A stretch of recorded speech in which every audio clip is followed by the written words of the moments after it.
Hi and welcome to the Zero Fault series. This is my Discovery, it's a 2008 model and I'm going to do a full rebuild of the rear brakes.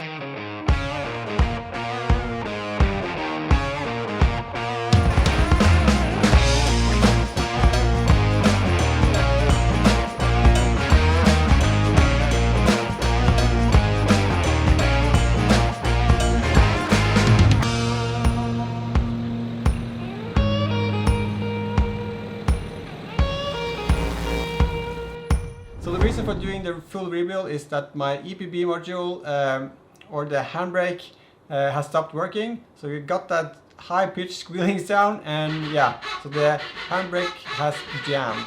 I had to put the manual release and now I'm just driving without the handbrake, which is not good. In this video we're going to look at doing a full rebuild with all of the parts needed to fix the handbrake and also getting new discs and pads in place. I even got new the calipers because I haven't changed them since I own it in the past 7 years, and I'm guessing they're about time to do the change, so just do it as well when I'm doing the other parts. So this Zero Fault series is based on that I wanted to reset the Discovery to its former glory, get on top of all the maintenance before I start modifying it. So if you want to follow along, remember to check out the hashtag PROJECTDISCOVERY on Instagram and you can see how it goes along. The first thing I want to do is just to get it up, take off the wheels, pull apart everything on the rear brakes, inspect the backing plate for the handbrake shoes and see if I need to do some work on those,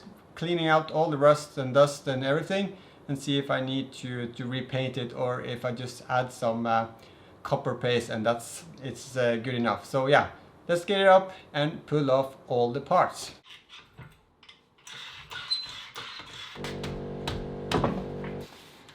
So wheels off. Doesn't look too bad, this disc, but I think it's time for a change either way. The caliper is looking pretty bad, so I'm glad I bought new ones for those. So yeah, jacked on this side, tires off. Let's get off the other tire and get it out on jack stands.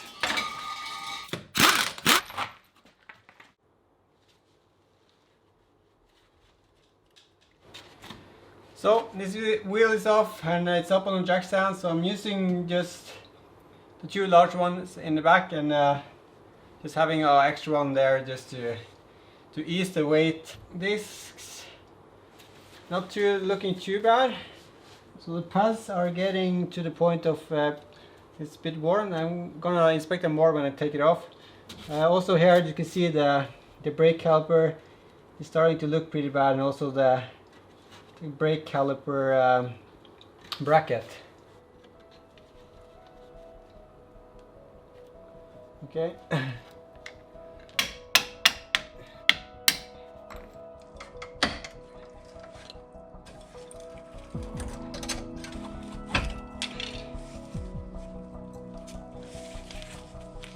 So with the caliper loose, you can just hook it up like so, and it will hang out of the way. Pads.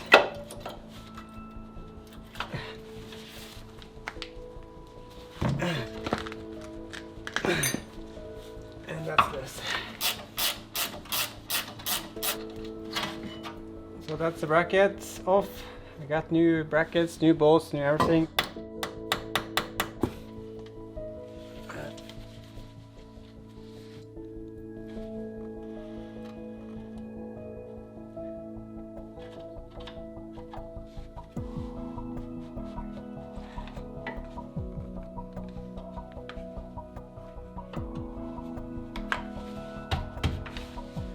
So it's jammed on there.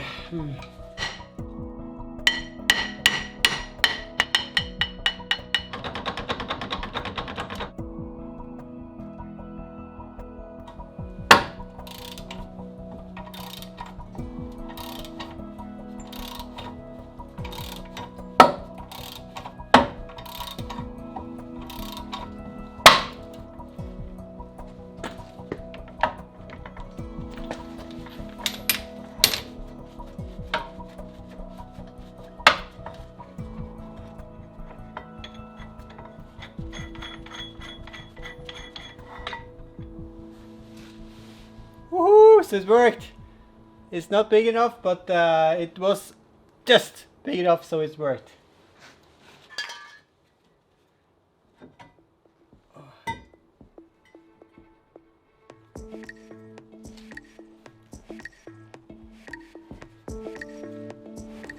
So a little lip here, not too bad.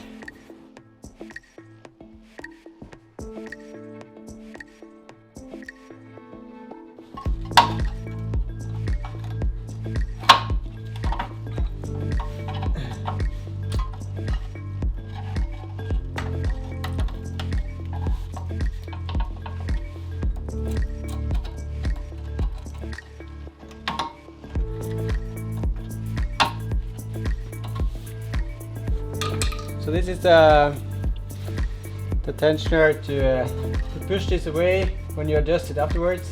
So this is fully seized up.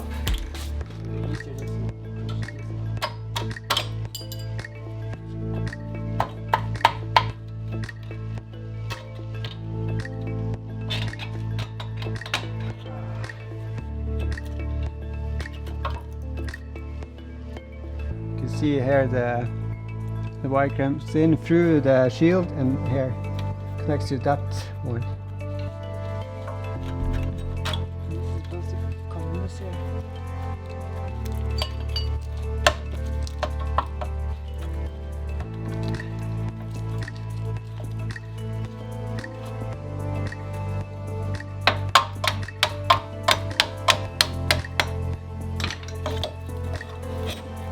So you can see how rusted. These should have been changed for a long time ago. Oops. That's on me. Let's see.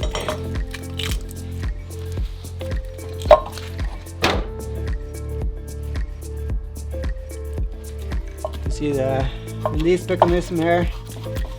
See if we can get that open, or no? The spring needs to go first. Spring.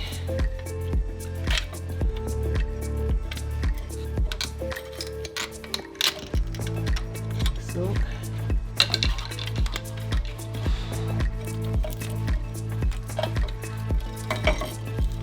we push it back.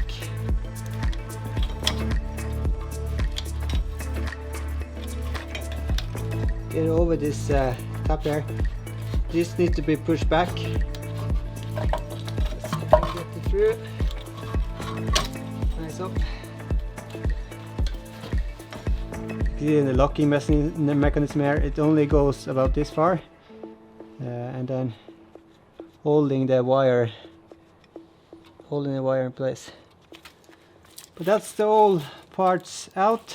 On the other side, start with removing the caliper from the caliper bracket, and that's the 13.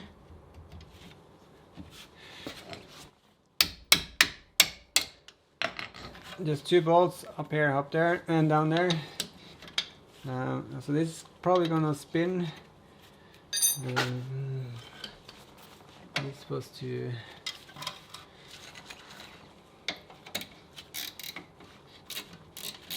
Don't need much to hold it back.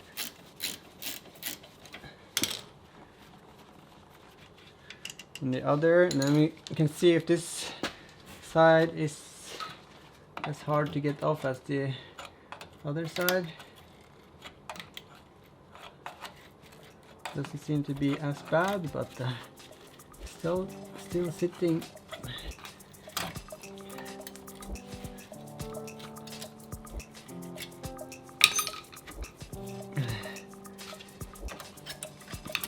Still a bit stuck.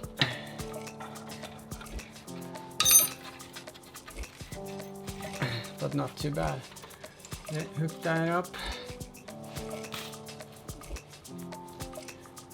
See the pads on this side. So there's no brake pad sensor, wear sensor on this side.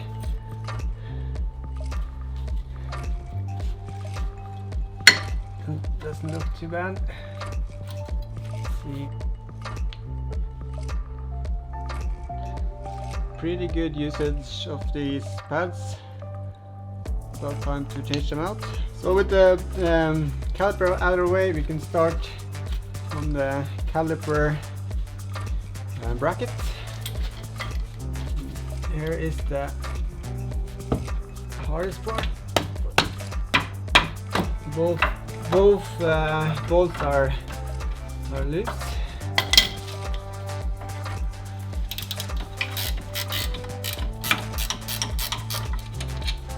See, same here. Put some copper grease on the non-threaded part here, so they're pretty good, easy to get out. Throw it away. This is not looking too bad, but with the new calipers, I want to use new brackets. Throw it away. Then we have the disc. We need to take out this Torx. So it's T50, same as the other side. Give it a knock.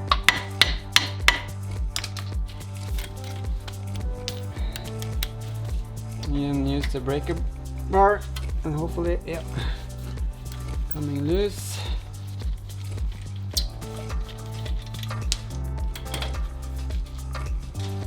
Then it's about getting the disc off, and that was the hardest part on the other side. Let's see if we're gonna struggle as much here.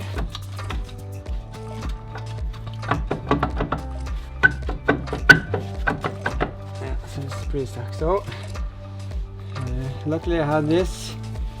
So I got this from Thomas. If you don't know who Thomas is, check out the guy who drove up the road in another video. So he bought this to fix his brakes on his Toyota, I think, and he just delivered it here afterwards, thinking it's better that I have it in my garage and he can come and fix his car here, and then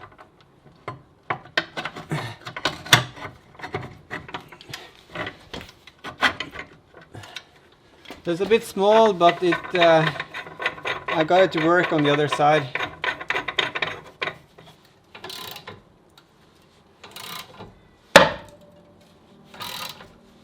Something broke. Okay.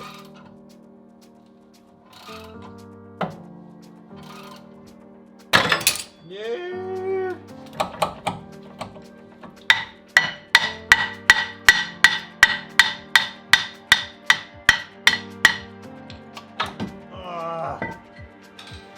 Woo!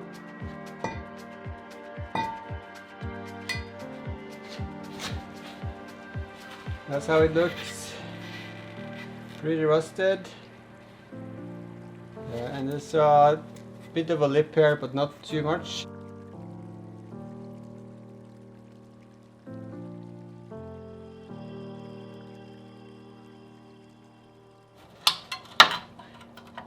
This is the tensioner.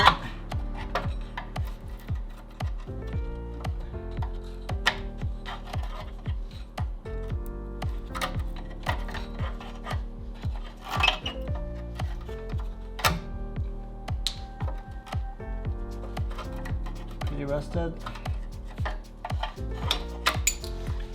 So, see.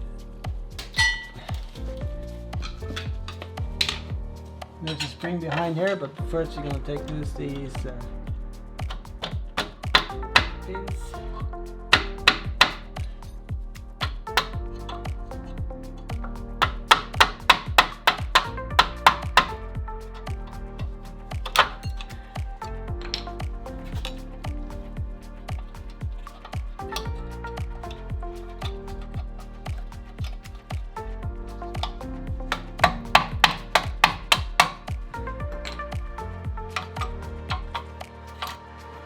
The two of those, one on each side.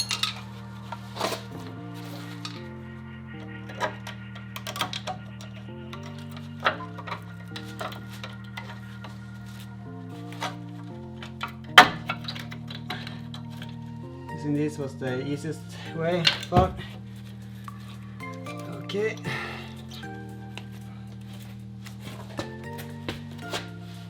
Now to get these off.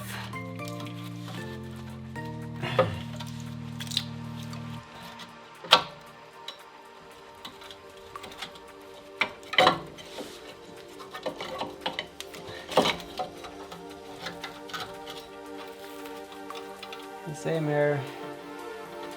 Need to open. I remove the spring on the cable.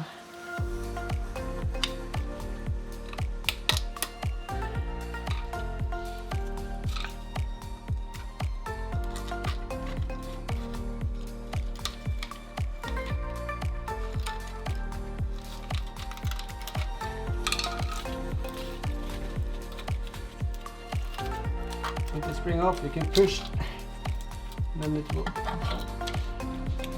be able to thread this back.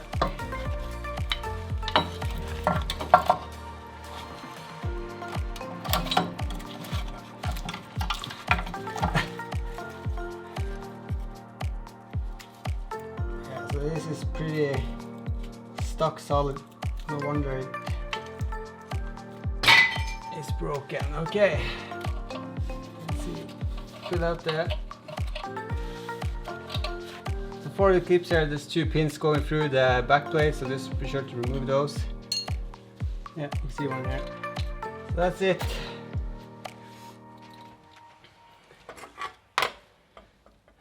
Pretty dirty. Need to clean off this, and then you can start rebuilding from scratch. Not too bad. I think we could do another set of discs and shoes on this, and then replace that when the bearing eventually fails. Okay, so I'm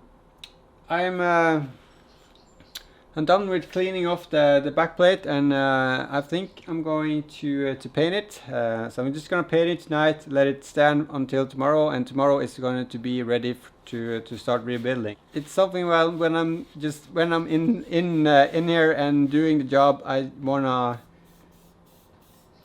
do it properly and add some Brunox to get to the rust, and also add some paint, and hopefully it will last longer and long enough that the next thing that fails is the wheel bearing, and then I can replace everything, the back plate and everything. So yeah, painting, and then letting it wait until tomorrow and start rebuilding tomorrow. Okay, so the Brunox is on. You can see the rust is turning black.